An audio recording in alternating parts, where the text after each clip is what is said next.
Hello mga kapi, magandang araw naman muli. Nandito naman yung kaibigan na si Happy Phil Vlog. Sa hindi pa nakasubscribe sa ating YouTube channel, please subscribe and click the notification bell para updated tayo sa ating mga bagong video.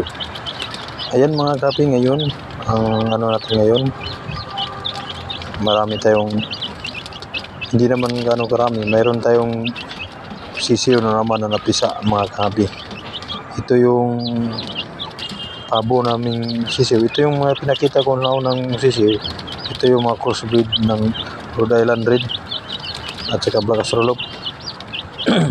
Saka yung ipakita ko yung mga sisiw ng ating mga pabo mga kapi, kasi namisa na yung natin pabo.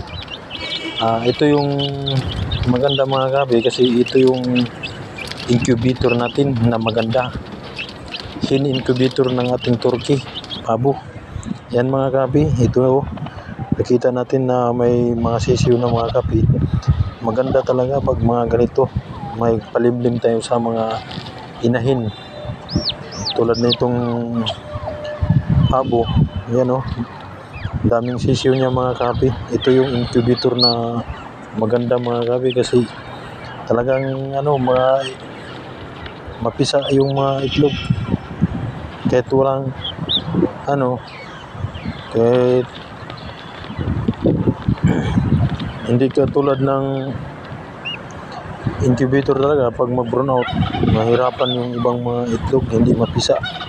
Hindi ka tulad nito na halos lahat mapisa na yung limlima nila. Kaya ito yung kagandahan sa ating pinalimlim na manok o pabo atin. Yan mga kapi yung mga sisiw niya. Ito yung hin incubator natin. Ito yung magandang incubator natin mga kapi, kasi siguradong pisa talaga yung mga itlog. Ayan yung ating turkey chicks. Ayan yung bagong pisa nating pabo. Ayan yung maganda mga kapi. Ang lulusog ng ating mga sisiw, bagong pisa talaga. Yan yung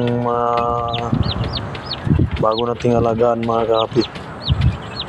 Ito ang ating pabo. Ayan mga kapi, maraming salamat. Happy farming sa atin. God bless sa atin lahat mga kapi. Hanggang dito na lang. Thank you very much.